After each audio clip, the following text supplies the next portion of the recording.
strongest, strangest, even boldest, and most unforgettable. This month, we're riding deep into the dusty, unpredictable territory of weird westerns. Pew pew. Films that take the classic western formula and twist it into something darker, stranger, and often far more dangerous. And this week, we're taking a look at the brutal and unforgettable 2015 Western Bone Tomahawk, directed by S. Craig Zahler. Bone Tomahawk starts off feeling like a classic frontier rescue story. A small group of men, including a sheriff, a gunslinger, and a determined husband, set out across the harsh wilderness to rescue townsfolk who have been abducted. But what begins as a slow burn western gradually mutates into something far more horrifying, blending traditional western storytelling with deeply unsettling horror elements. The film creates a tense, methodical journey into the unknown, anchored by a strong cast, including Kurt Russell and Patrick Wilson. It's a movie that respects the Western tradition while dragging it into truly nightmarish territory. We'll be talking about how the film balances character-driven storytelling with shocking moments of violence, with how it fits into the strange frontier of weird westerns, and why Bone Tomahawk has earned such a strong reputation among fans of both genres. So saddle up, check your rifle, and remember, out in the frontier, the unknown can be far worse than any outlaw. This is First Last Podcast, and Weird Westerns continue with Bone Tomahawk. And I'm Tom, and I'm here with ML, and I we're am. ready for we're guns a blazing on this Root, one, all right? rootin', tootin', good, shooting, screwing time. Okay, okay, okay. That miffed up whatever that was is kind of a little bit about where we're at with weird westerns this month. We're this is our third installment, and we're gonna get into it in the nitty gritty, so to speak. But first, pay the bills. Who are we? We are firstlastnerddom.com. This is our amazing website where you can go and see the latest and greatest. We're going to be doing more with this. This is a little bit more fleshed out. You can see it needs a little TLC. This is infinitely better than it was, which was non-existent for about 3.5 years. Probably more. Anyway, hey Tom, it looks like we have a YouTube channel here too. That's home base. Yes, yes, and as always, it's free to subscribe. So be sure to subscribe out there if you like our content.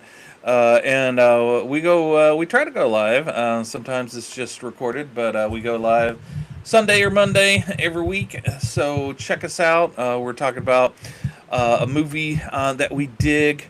We also have Flipping the Pages that covers comic books, and we have Binge Worthy that covers shows that we love or think we might like, and we expose each other to it and you, the audience.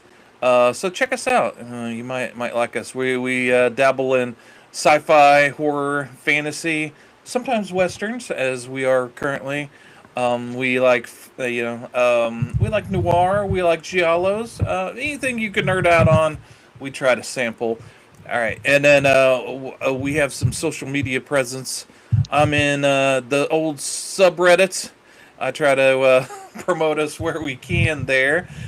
Sometimes they'll have us, sometimes they won't. See, we got some love here. That's good. You just never know Yeah, with Reddit, with the Reddit love. exactly. Yeah, we got some comments. Yeah, we got a few comments on Black Tiger when I promoted it on our on their Western subreddit. But I'm also on. I'm there under First Last Nerdum, also under First Last Nerdum under X, and I promote our stuff there. So if you want to know what our current sampling of wares are, you can check us out there.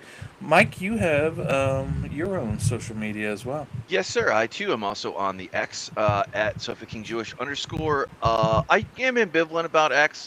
Me and Tom, I'm always going to be there for me and Tom to hang out, and sometimes we'll catch a cool bit of news or something on the nerds or for the nerds, and we'll do it there. Also am at Sophie King Jewish on YouTube. But yeah, not really much there to say. Just really wanted to say if you see us and you like us, like Tom said, it's always free. We really do. We're at 442. We would love to we're not really after numbers. +1 is great to us, but we would absolutely love it if we could get some feedback, or if you could like, subscribe. Maybe you don't like what we're covering, maybe you do. Maybe you want to see us return to some other things in our past. Maybe not. I do want to say all of our three main shows, our primary one, First Last Pod. There's a whole playlist there that automatically picks up the last one, and you can always see the last ones there. Flipping the pages, same thing, and binge worthy as well. But with that, let's settle back into the saddle with our wild and wacky westerns this month. It is this one was a little bit more, I guess, more straightforward, because Hmm. we're back to U.S. films, and after Yeah. coming overseas from South Korea, we spent some time there, and then we spent some Hmm. time in Thailand, Hmm. and in the past there, and now we're back here to Bone Tomahawk. So Yeah. tell us about this one. What got you interested in thought to put this one on our list to watch? Well, I've been a fan of it since 2015, or maybe it was 2016.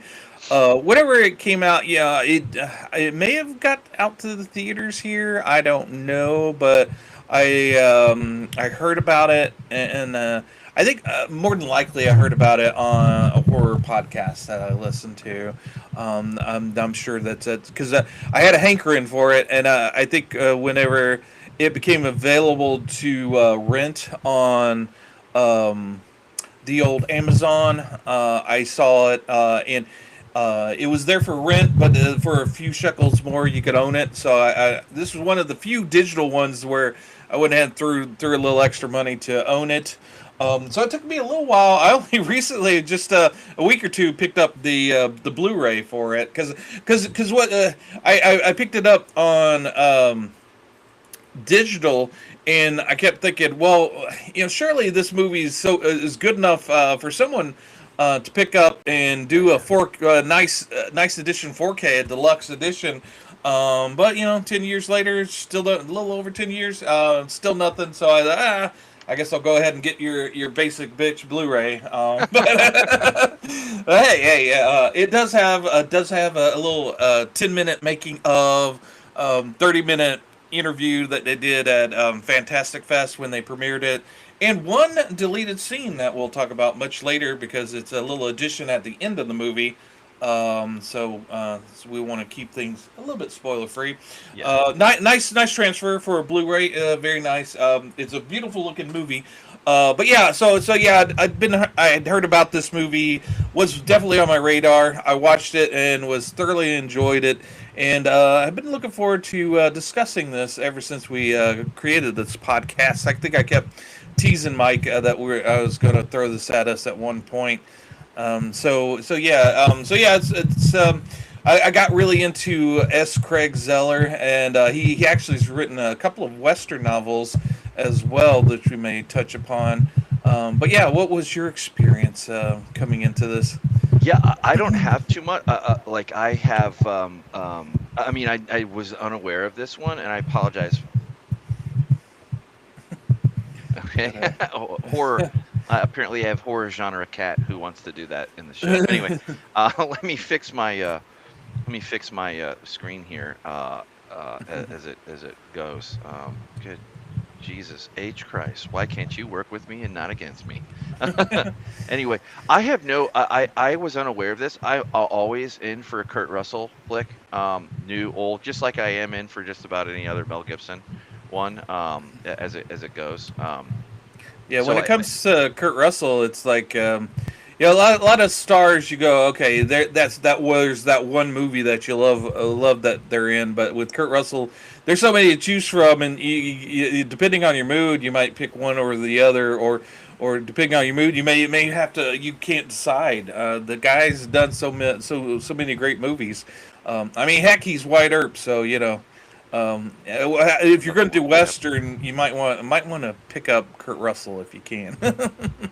Yeah, but sorry about that. Anyway, I'm trying to juggle, like, we're live here, and the stupid thing says live show unless I change it. And Kat, You need to get off the thing. Thank you. I love you very much, but you are not coming up here right now. Anyway, going back to center here. Yeah, I don't have any, but we are in this wonderful thing, and with this thing, these guys are talking about. Well, as you hopefully got some from Tom's intro, we're kind of thrown into a mystery kind of. It very quickly devolves into like, okay, we're in the West, and it's sometime, you know, where things are kind of settling down here a little bit, at least as far as this town goes. And the town is Bright Hope, and this drifter um, uh, is implicated in the murder of a stable boy, and so we have this kind of thing going on, and there's the opening scene of the movie though kind of shows you the little bit of a little bit hint of a mystery of like what we might see a little bit later, like something, some weird caveman.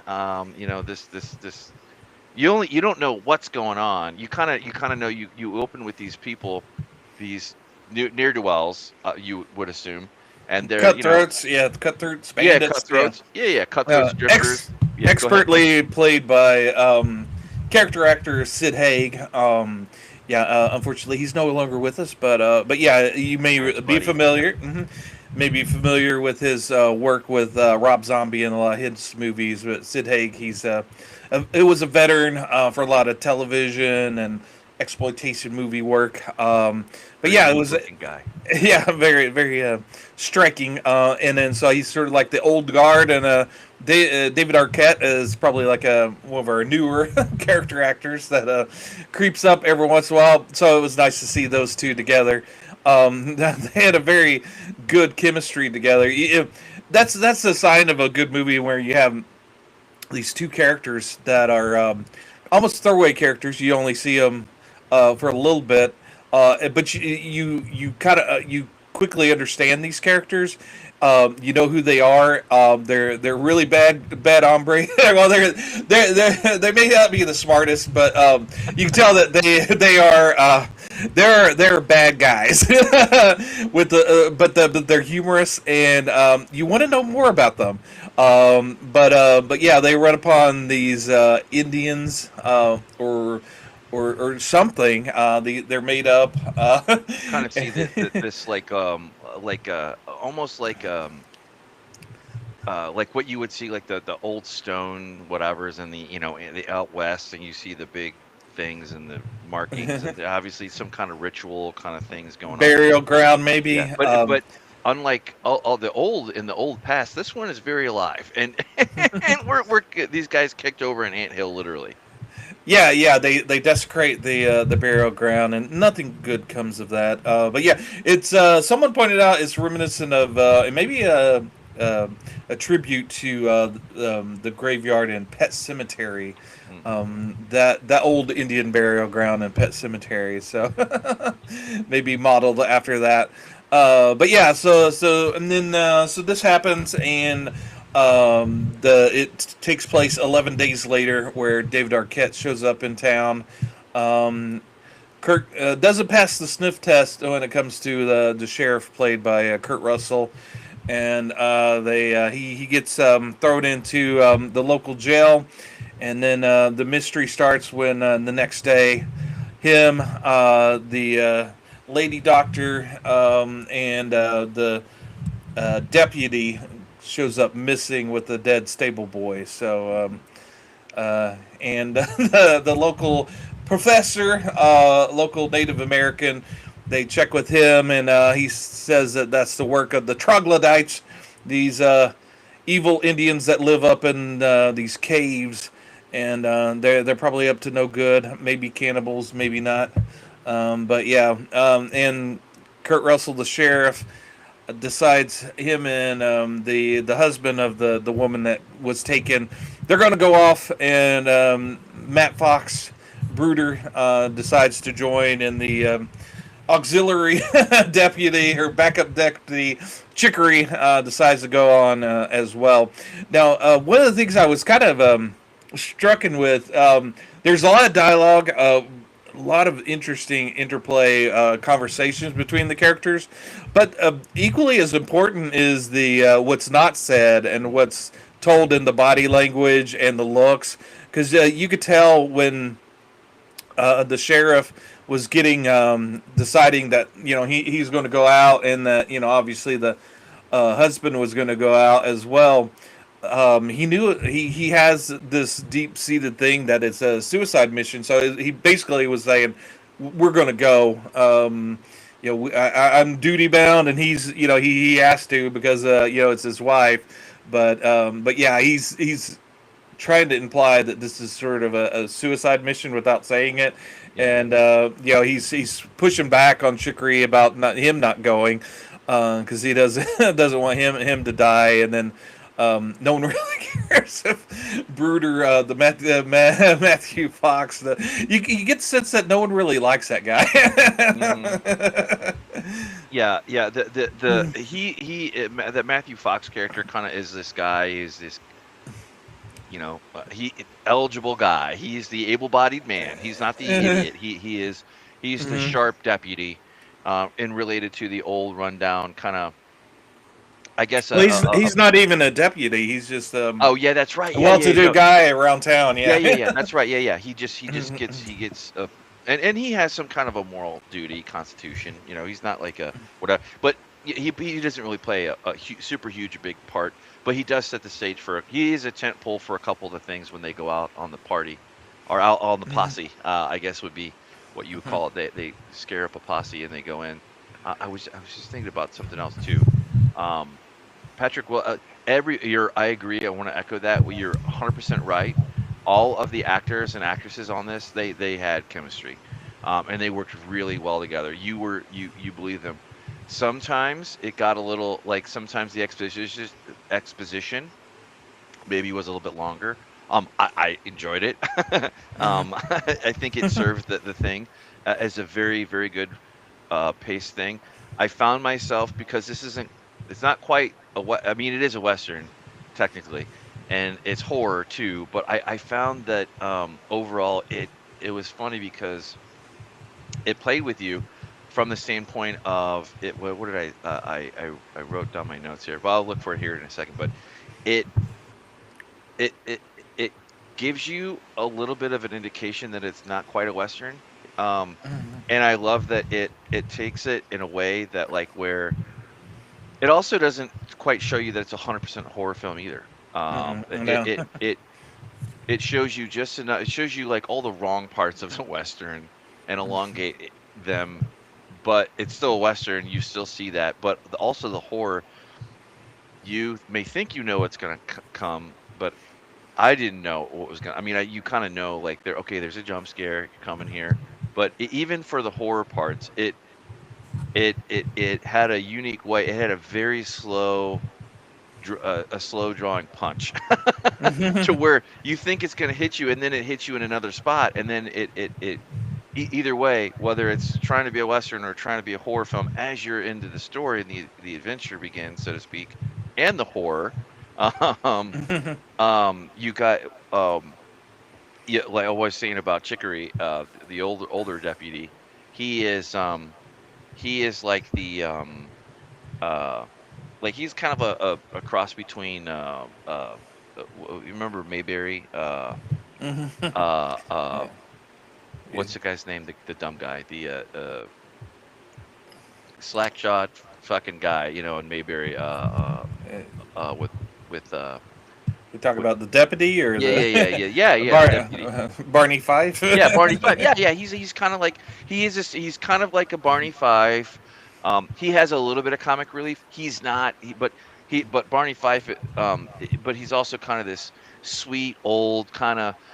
He sees like he's slower. He is slower. He is a little bit simpler. Um, but it's kind of like it's a deconstructed but very well played sidekick.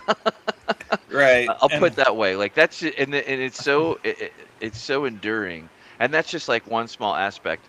So like the trope or the part that they play, you really get into that, and I also love how Kurt Russell doesn't he could easily have overshadowed all of them. Hmm. But that's the other thing too. Again, they have good chemistry. Kurt Russell pushes hard when he needs to, but he doesn't. He never overshadows any of the scenes, even when the main scene is about him. And I don't think that I don't think this would work with any other kind of crew or people. Anyway, long-winded way to Yeah. say I like it.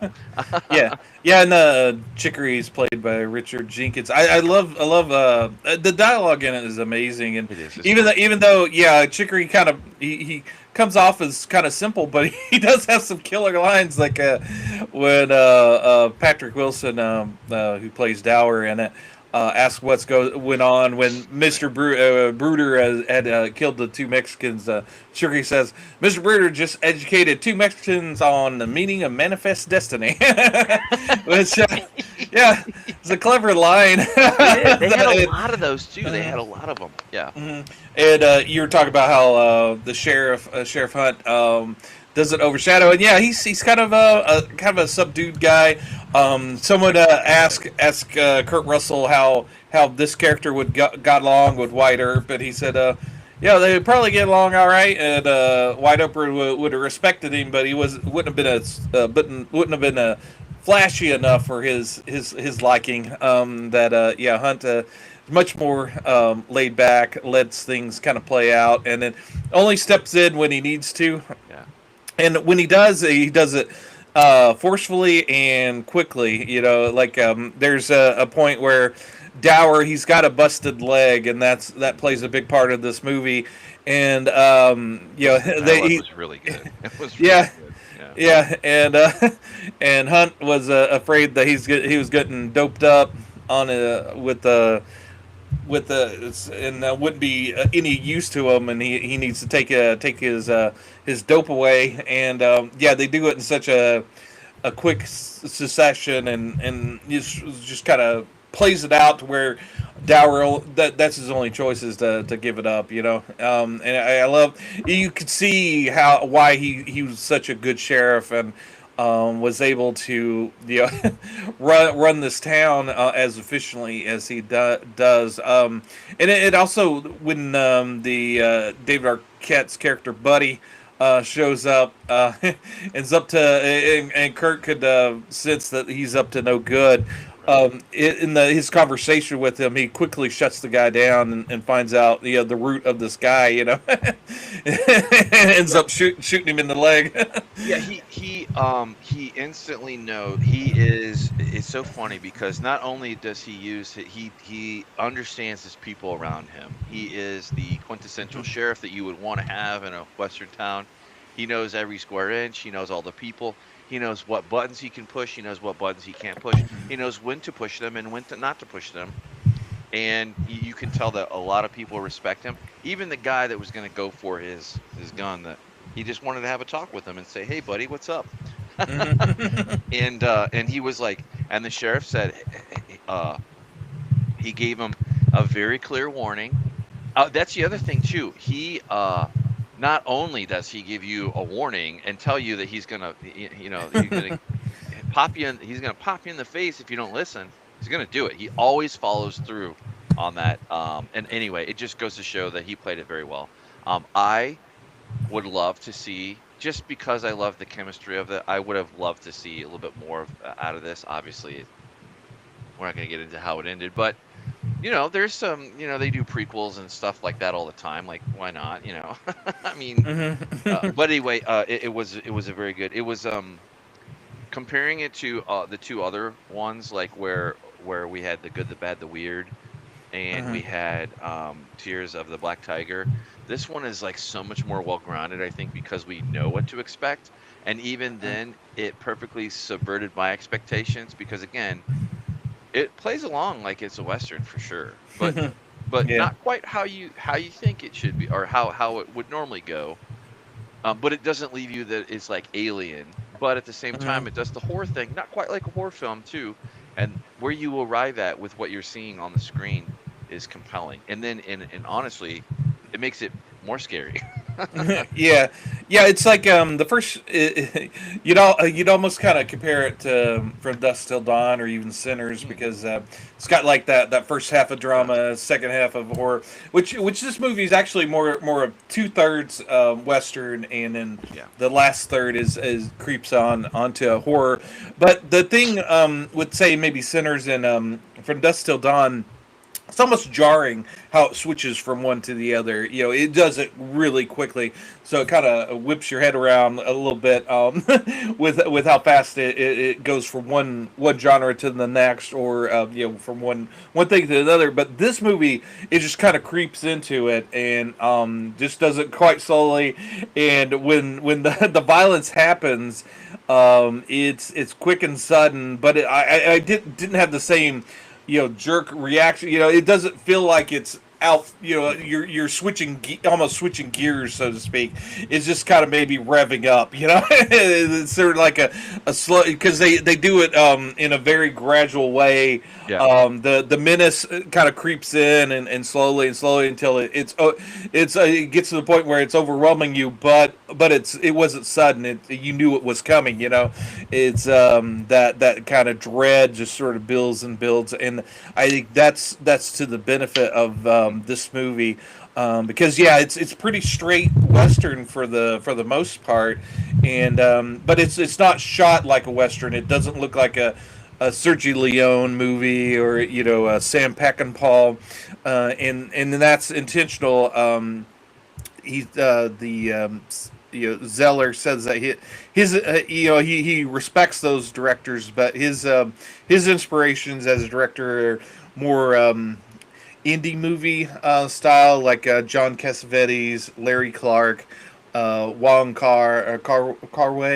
and Takashi Kitano, which I can kind of see that there's some beautiful long, beautiful shots in this movie, and the crazy thing is they it's a Hollywood ranch that they filmed on. The small western town is been used in a bunch of TV shows and whatnot, and in fact, Patrick Wilson remarked that when first came on set with Kurt Russell, both of them coming on for the first time on the set, Kurt Russell goes, "Wow, I haven't been here in 50 years," because yeah, he shot some westerns back in the day on that, and they filmed the whole movie within that ranch.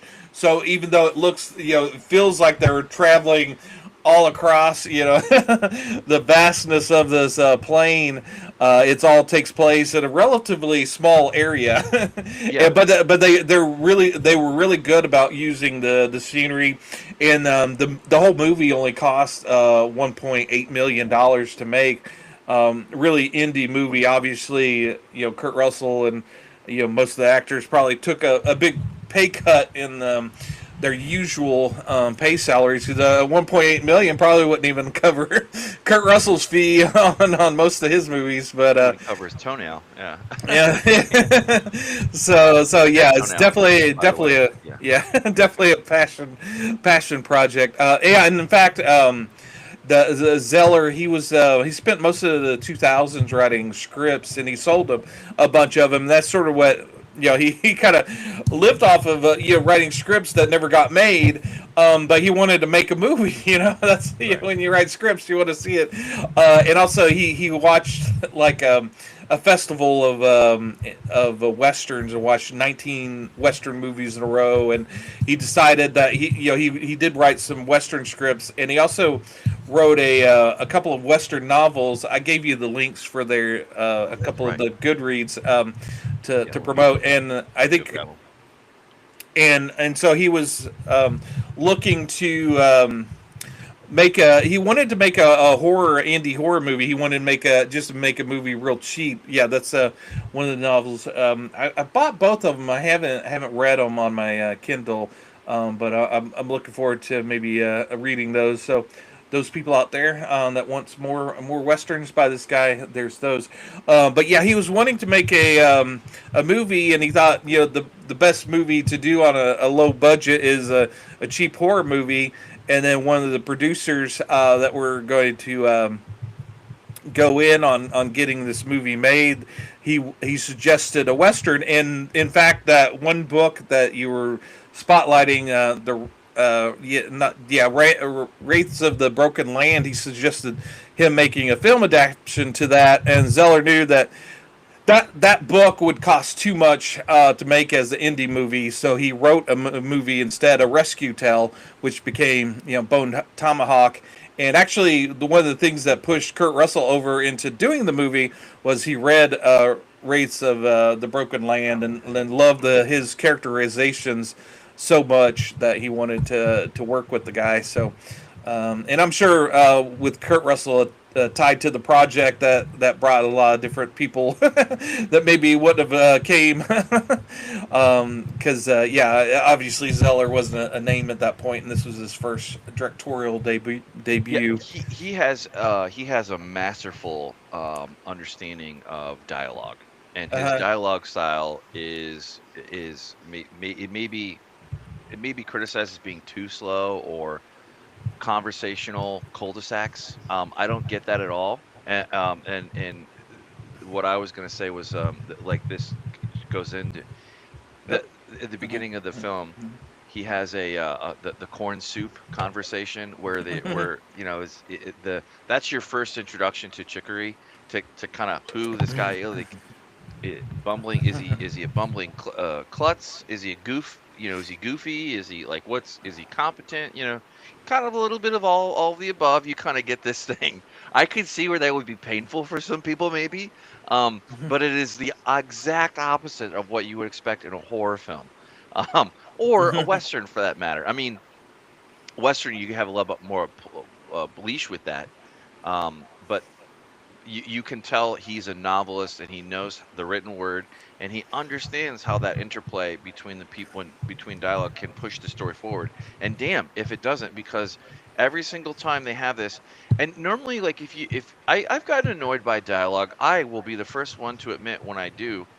But you would think that you would get annoyed by the dialogue that the sheriff and whatever, all these little tiny little things over here, but I don't. They're entertaining. Like, they spend 10 minutes talking about reading in the bathtub. I mean, well, it yeah. humanizes the characters to a degree to where it disarms you, and Right. Yeah. it works so well. And then I'll throw it back to you, like you were saying about how it ambushes you, and then all of a sudden it's too late. That feeling when they're going along their trip, there's a certain kind of a setup in the troglodyte area, the caveman area. It's like you only get flashes of it to kind of get a sense of the scale and thing, but for the most part, at a certain point where they're at, everything is above eye level. Everything, you're kind of in a canyon in a lower spot or whatever, and there are kind of hills everywhere, and it's there, and it kind of goes up to this great big cave that you see a little bit later on, that's overlooking the little sacred area, that the sacred ground or whatever. But you have that feeling of like you know something is on the other side of that hill, and it kind of, they do that on purpose. They really screw with you, and they really screw with you from Dwyer, because he's got an injured leg. And I'll kind of throw it back to Tom here, because I'll ease up here, because I want to set us up for a little bit later on, for when we talk about him, and how he plays into this, and what you see. Yeah, and I also wanted to say that Zeller's a really competent director, and he really gets some interesting performances out of them. Yeah, and it's a 2 hour and 12 minute movie. It's on the slower pace, but like I said, everything there's for a reason. It's those conversations informs you of the characters, and I likened his directing somewhat to Quentin Tarantino, in that a lot of the conversations informs you of the characters, although he's not as flashy and you know uh, snappy as Tarantino. But I appreciate that. That's it. Just kind of it's a little slower pace, but it's kind of in the same vein, but it's also in his own style. I don't like directors that ape other directors. Maybe they take, but I like ones that kind of take the maybe the style of a director, but makes it their own. And this guy Zeller, he really makes it his own. And even people have complained that the violence or it maybe a little too much like Tarantino as well. But no, I think he's got his own kind I of don't get that at all. style to it. Yeah. It all works in this movie. And yeah, the whole pacing of it, and the build of it, how the characters interplay with each other. Yeah, everybody's kind of fascinating. Even the smaller characters. There's I like the name of the local bar there, the Learned Goat. I didn't catch that. Yeah. Yeah, That's awesome. yeah. Even the guy that plays the little tunes on the piano in the Oh bar, yeah. he's a character in and of himself. Every one of them you kind of want to know a little bit more about. And the mayor shows up with his woman, and there's some type of history there because Hmm. the sheriff, he's only talking to Miss Porter, the mayor's lady. He wouldn't. He's not talking directly to the mayor, and even she points out, you should be telling this to the mayor, and he continues to talk to her. So there's a history there, and it's fascinating. She's also played by Sean Young. I was like, is that Sean Young? And then when I was watching the credits again, I was like, oh yeah, that's her. It's like a lot of interesting little cameos in this movie as well, like along with Sid Haig and Michael Pare. You'll notice him. You might not notice him if you blink, but yeah.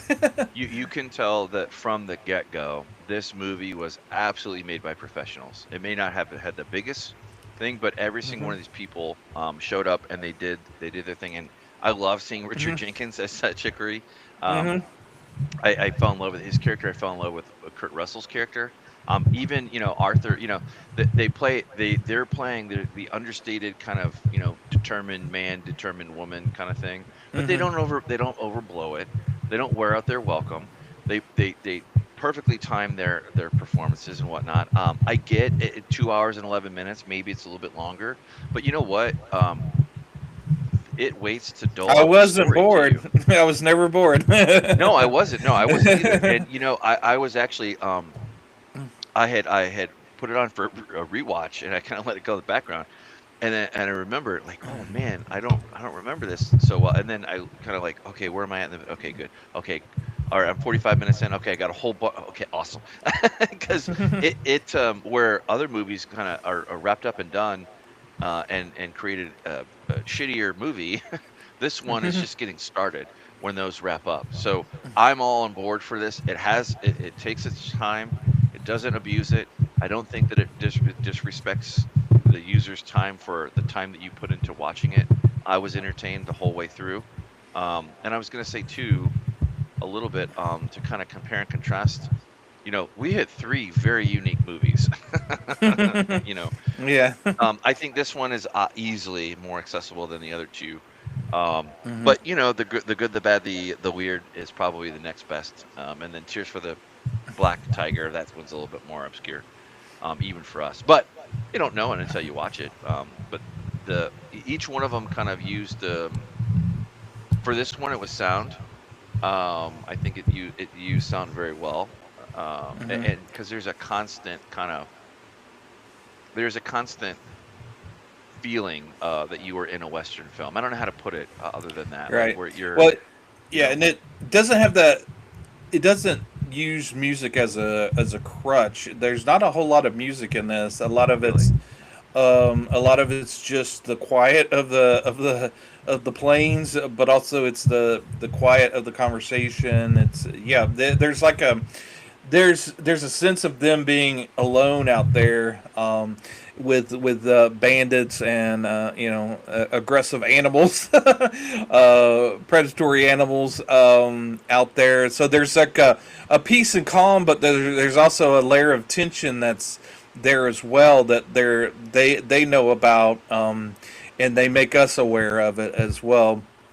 It's a beautifully shot.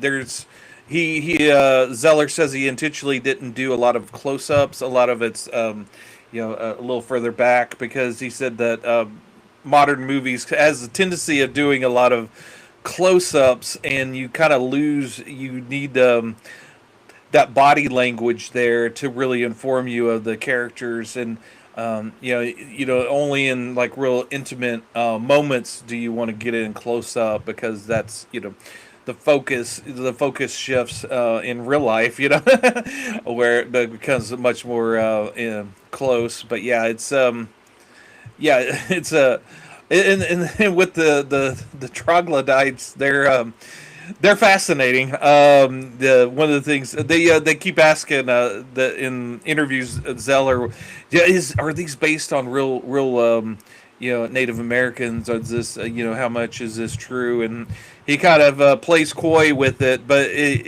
intentionally so, because he says that he wants a bit of mystery to these characters. He doesn't want to, he does have his reasoning and thoughts behind this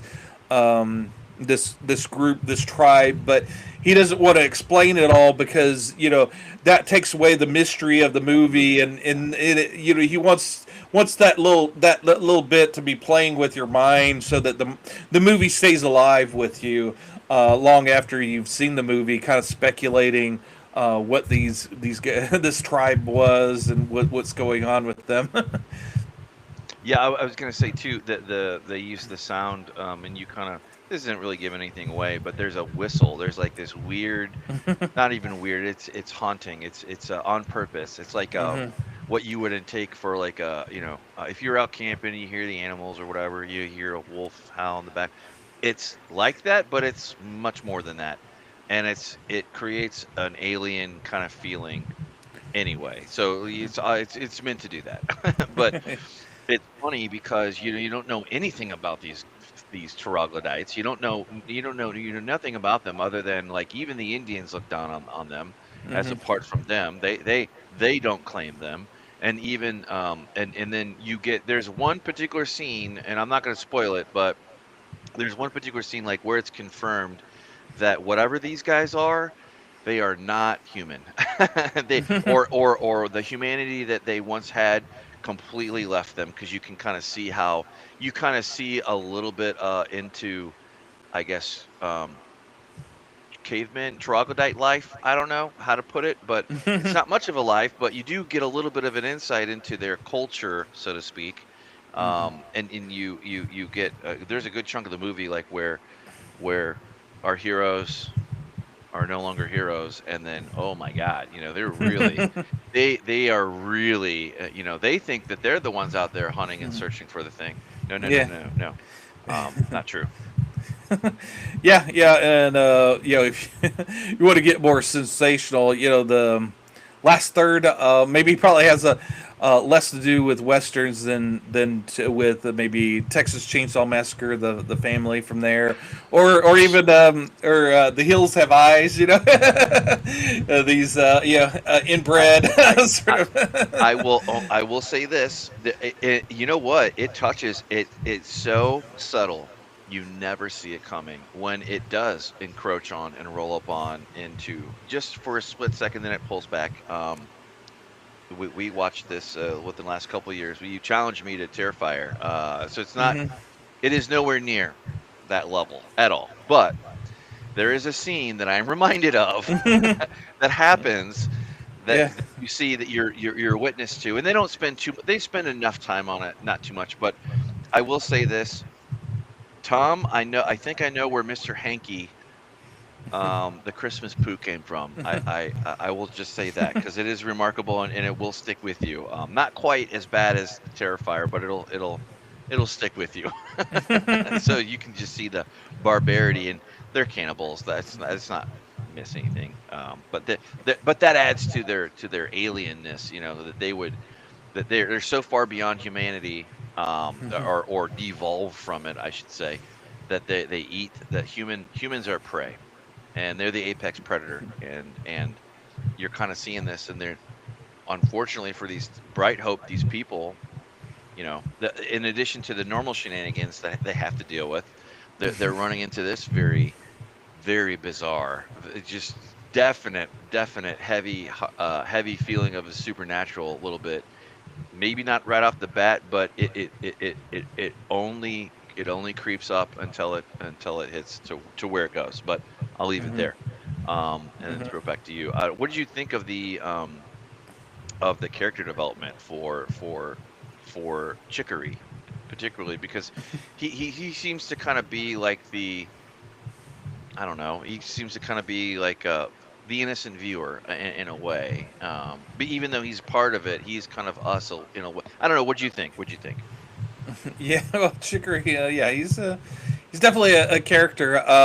Yeah, and I think Zeller said that he kind of envisioned him in the part that Richard Jenkins in kind of had his voice in mind, but Richard Jenkins kind of kind of did it in a little bit of a different voice than his own.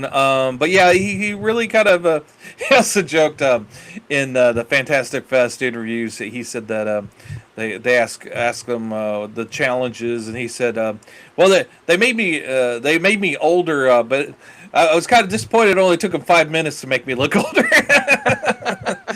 with the makeup and everything." Yeah. But, He's a great actor. I loved him, that brother. That's one of my all-time favorite movies that I can put on and watch and laugh. mhm. But yeah, he. I was gonna say there's another part that I want to ask you about. Um, well, you're a horror fan. Obviously, you liked it, but do you think that I guess what are you more likely? This is more likely to appeal to a horror fan or to a Western fan? I guess that would be a good Well, it's question because it kind of splits the difference. well, if you like both, then you're perfect. But no, well, one of our few interviews we did with Joe Lansdale when our show was just beginning. He graciously showed up and did an interview with us. But yeah, he one of the things he does is he writes westerns, and he also writes horror westerns, westerns with a little bit of horror in it, and that's one of the reasons why I was so excited about this movie is because you don't you don't really get horror westerns, and I grew up reading that stuff with him, and I really loved it. He wrote a really good. Um, Novel Dead in the West, which was zombie western, which was quite fun, and they got to you got to play a little bit with the DLC for Red Dead Redemption, but yeah, the whole horror western is ripe. There's not many stories that are told in that genre, and I think there's more of an appeal than they would you would think. But yeah, I think. Anybody that's into horror are open to new things. They're always trying to find that next new thing to scare them, and I think they're much more open to maybe a horror western. I think a lot of western people are pretty set in their ways, so they might not. The at least the ending might not be as appealing to them. But yeah, I would think it's probably skews more towards horror. Although the odd thing is there's not a whole lot of horror in this, but what's there is pretty substantial as far as the impact. But yeah, I can see where someone gets to the end and maybe that's a little bit too much for them if they're not used to brutal violence.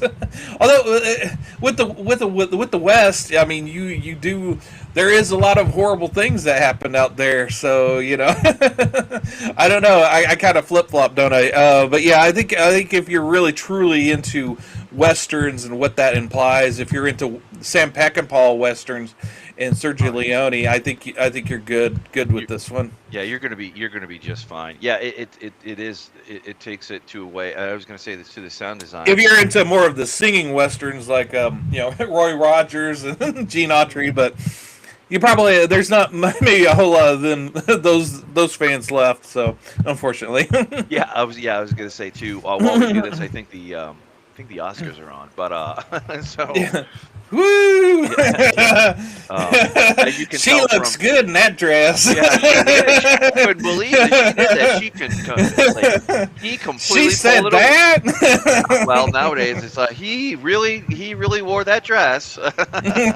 Anyway, And they got slapped. And I was gonna say that the sound design too is really good, and like I said, I mentioned this a weird whistle they play with. You wouldn't think a whistle would be scary, but they Mhm. found a way to do it. And not only that, but it also kind of like shocking. Like you at first you see these troglodytes, and you even Mhm. question if they are human. You kind of question because they're big, they're massive, they're huge. And if you had somebody, if you had essentially a linebacker running at you full speed with a fucking razor sharp bone, you're gonna, and it isn't even like, look, it's like ash and, Yeah. other, definitely otherworldly. They definitely, they don't believe in clothes, or vegetables for that matter. They're into making you a vegetable and then eating you. Absolutely, yeah. And the crazy thing is this movie was only shot in 21 days. Very, very quick schedule. They asked them about it, and Patrick Wilson said that yeah, he didn't want to sound like the cliche actor. So, oh, it was so hard, he goes, we're acting, we're playing cowboys. Yeah, he said, yeah, we enjoyed every minute of it. Maybe we did get a little sweaty wearing those heavy clothes and out in the summer, but it was it was a passion project. Also, I would say the cave set at the end, it may look familiar. It was the same cave set that was used in the first Iron Man movie when Tony Stark was captive. Was it So really? That's awesome. I'm yeah, trying to see if I can so, find it here, but hmm that's funny. Well, there's a lot. I was gonna say too. There's some cool details that are out there. Like I didn't know this about the director, but he also he's talented. You had mentioned that he had a lot of his screenplays had been put out and picked up and hmm bought. And a western. He knows how to write a western novels, but he's also the front under a heavy metal band called Czar, or his stage name is Czar. So make of that yeah, what you will, but that's really cool.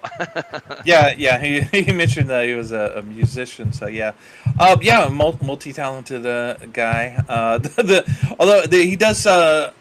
He did perform the song at the end of the movie that when the credits play. He's also written and directed two other films.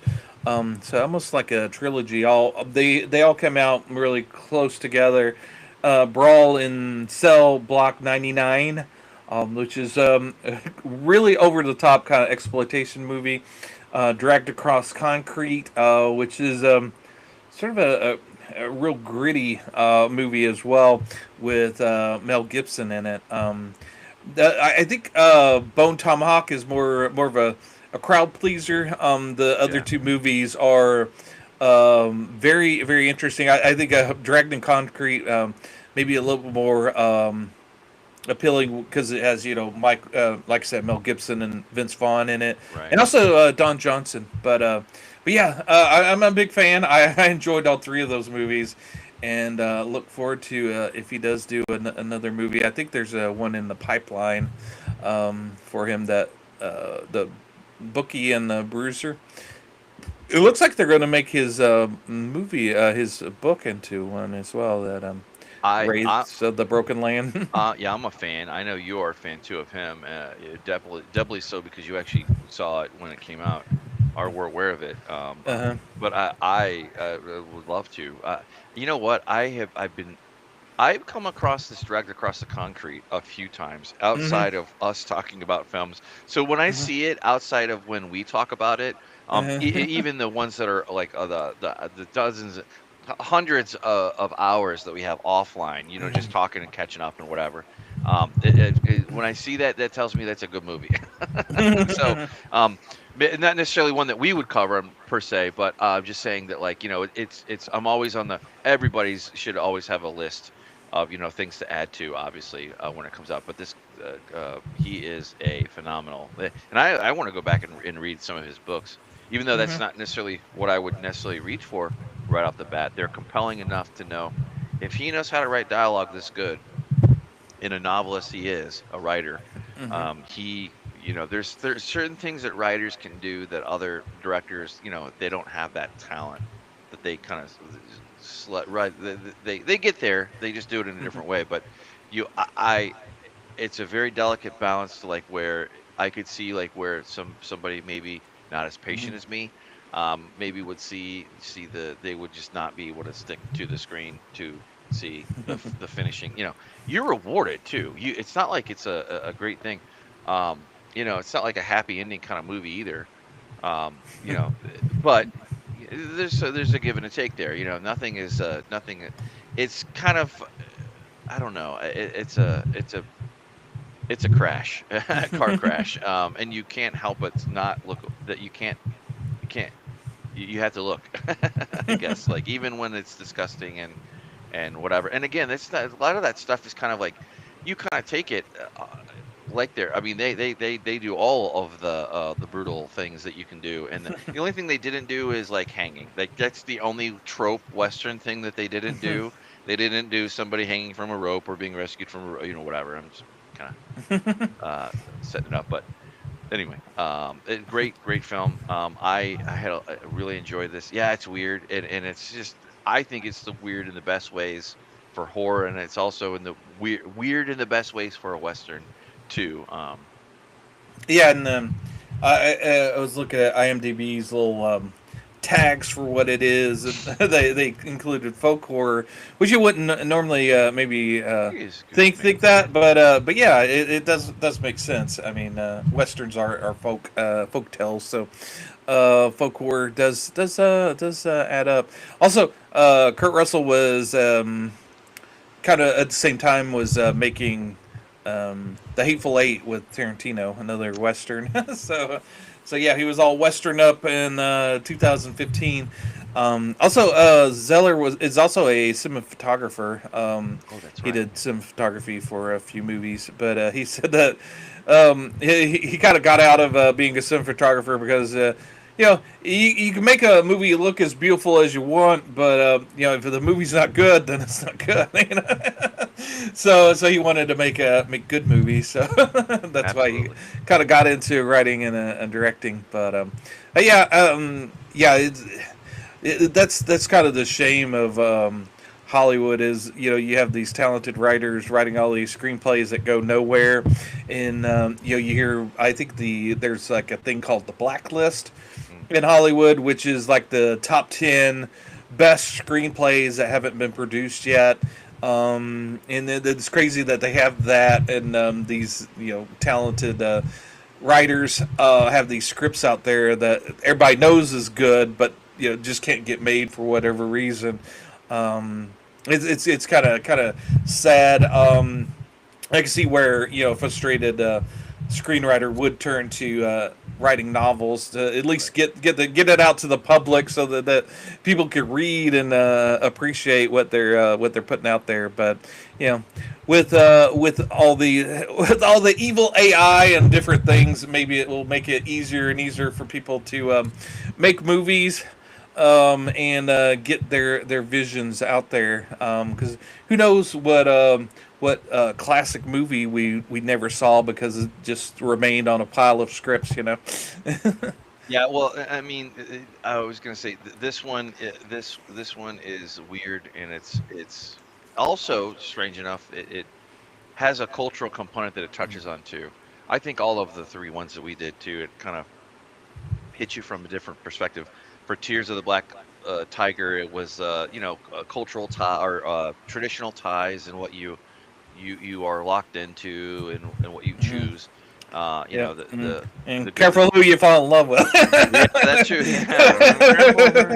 And the good, the bad, the weird is a little bit more explores that I think in a little bit better way, to like where you can pick and choose what you want to do, and then you have this one, and it's. I think this one's about the loyalty, between friends or the what makes us human to go out, and even the guy that that had hit on the cowboys, the O'Dwyer's wife so many years ago or whatever. They have a little bit of a back and forth, and he's like, Mhm. "Hey, look here, man, I'm here. Yeah, Well, like yeah. Well, I'm helping you."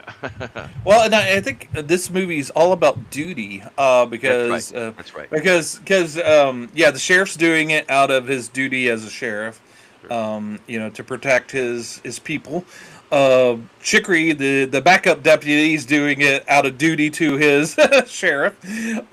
The Dower's doing it out of duty to his wife, and Bruder is doing it out of duty because he feels kind of a bit responsible because he brought her to the cell, and then she got kidnapped. So there's all these different layers of duty, different intensities of duty. Maybe Bruder is kind of also doing it as a bit of an adventure, maybe. But yeah, I think Chicory does understand the weight and the danger that this journey kind of represents. He's just happy to be along with the sheriff and doing something with the sheriff. Sheriff knows how this could go wrong, and very likely this is his final mission as a sheriff. Dower um, really understands that he's doing this out of loyalty to his wife. Right. But he I think he understands the gravity of the situation, and Dower, I think he's kind of blown himself up. Evidently, he's gone through and killed a lot of Native Americans, Yeah. and he's probably kind of been unsatisfied with the sedentary life that he's been living, with his fancy clothes, and I think he probably wants to maybe get that sense of adventure back a little bit, Yeah. and I don't know if he fully understands Well, what he's kind of getting himself into. Well, just like the other character, even the minor kind of what you call throwaway characters that you had mentioned. I want to see more about that for the piano playing guy or whatever. Yeah. There's a story. There's a story there for him too, right? And you Hmm. kind of get a little bit more than you do from the other characters because he is kind of he's part of the posse. But Hmm. even him, you get a sense of where these people arrived at, where and how they think they feel. And I think it's so funny because with that same dialogue, the same thing that somebody would complain about is the exact way we get an answer. Because Chicory he is us. He plays that character, and he has a disarming way about himself to like where he can kind of get away with like maybe asking a little bit more of a little kid rude question, I guess. And he just doesn't have any kind of sensibility for that, and it's better. The movie's better off for it because through him, you find out about. Hey, he's like, hey man, how come you hate Indians? He goes, well, my mom and it's intimated that his mom and his family were wiped out essentially. Kind of Yeah. kind of kind of like how you got the feeling of if you recall in one of our binge worthies, The Son. Hmm. That was essentially how the opening of how that kind of played out. Like his family was wiped out. So he has some deep resentment, obviously, but Hmm. I wasn't even sure if it was that or if it was he was in the military or something. They don't explain it, Yeah. and that's perfect. That's perfect. Yeah, yeah. You still have that little bit of mystery. Oh, and I think we're probably getting towards the end. We'll get into a little bit of spoiler because there is Yeah. one deleted scene on the Blu-ray. I don't know if you could find it on YouTube. Maybe someone's uploaded it. I don't know, but it's kind of cool. I can see why they cut it out because it kind of drags the movie a little bit more. But it's an additional scene at the end. There's a little the they do a little campfire, a little settlement on their journey back to town. And again, you might want to skip ahead if you don't want to be spoiled, but it's the Dowers, the wife and the husband, and Chicory, and Chicory kind of is talking, and he calls Mr. Dower sheriff, and he goes, "Oh wait, what? I'm not the sheriff." And he said, "Well, you really kind of played yourself off like a sheriff would, and so he's kind of Chicory is sort of like kind of is promoting him to sheriff because he kind of he needs that guy in his life, and Yeah. Dower is like he starts kind of thinking out loud, and he goes, "Well, I wouldn't have been here. I would have been on the road. I'd been on the chain gang or whatever he was supposed to do if he hadn't hurt his leg." And then as he's talking, he looks over at his wife, and he realizes, without saying it, and us, the audience, he realizes that if he hadn't have been there, he wouldn't have been able to save his wife. And then he realizes, oh yeah, I should probably become the sheriff so I can stay at home and kind of look after family. And he goes, yeah, maybe a sheriff would be good. And then he goes, hey, Chicory, can you step away for a minute? I promised my wife something. And he pulls out that letter that he puts away, and he wants to read it to her, his quote unquote poem that she wanted him to read at the beginning of the movie, and that's kind of how it ends with. Them embracing. So it was a nice little ending. I'm glad that's That on is a there. novel ending. That Yeah. that is exactly how a novel would end. That's Yeah. funny. So Yeah. if you want to see that, maybe pick up the Blu-ray, or like I said, it might be on YouTube somewhere. Who knows? As, It's widely available. It's on Hulu. mhm. It's on Tubi. I was talking about the Oh, the deleted deleted scene, scene. but Yeah. You're right. Yeah, you're but right. yeah, you could definitely check it out on like you said, Hulu, and you said it was on Tubi as well. Yeah. Yep. Tubi right here. Yep. Yeah. It's actually available in a lot of places. So once again, we love our Tubi. We love our Hmm. streaming services that allow us to watch really cool, obscure cult things that maybe the big studios would just put in the vault or not even stream it. Yep. I'm enjoying a lot of Hammer movies on Tubi, and That's maybe awesome. we'll cover those in the future. Maybe we'll have a Hammer month, but yep, Very interesting. Yeah. No, for might sure. be might be Hammer time soon. Awesome. Well, I was gonna say if there's anything else I had left to say, or if I wanted to kind of ping off of you, like I was gonna, I guess um, the difference between this one taking its time and the Tears of the Black Tiger taking its time are, Tears of the Black Tiger, you go through some really violent action, and then it's a romance for 20 minutes, and then you're right back into this other thing, and then kind of tests the patience of the Western viewer for sure. Whereas Yeah, Bone takes its time, and it's getting you there, it kind of eases you into moment, everything. Yeah. yeah, moment by moment. Hmm. You're getting there. You're slowly getting there. I was trying to see what I had the Yeah. thing. Oh, the pacing here. Yeah. But yeah, Bones slows you down. It slows down so you can listen. To the little poignant thing about the flea circus. That kind of thing. And Hmm. you also can kind of see the humanity too through them. I'll just leave this, and then I guess we can wrap it up. But the the the town doctor, Samantha, I think. Hmm. She knows that, like, they're in this, and again, spoilers. They're in the final part of the movie, or you think it's going to be the final part for them anyway. And this is nothing as good is going to happen in the next 3 hours or whatever it is. You're not gonna make it out alive. And she actually says that. She goes, we're essentially kind of, the sheriff and her kind of have this kind of subtext between them of, like, you're not gonna get out of the pen alive.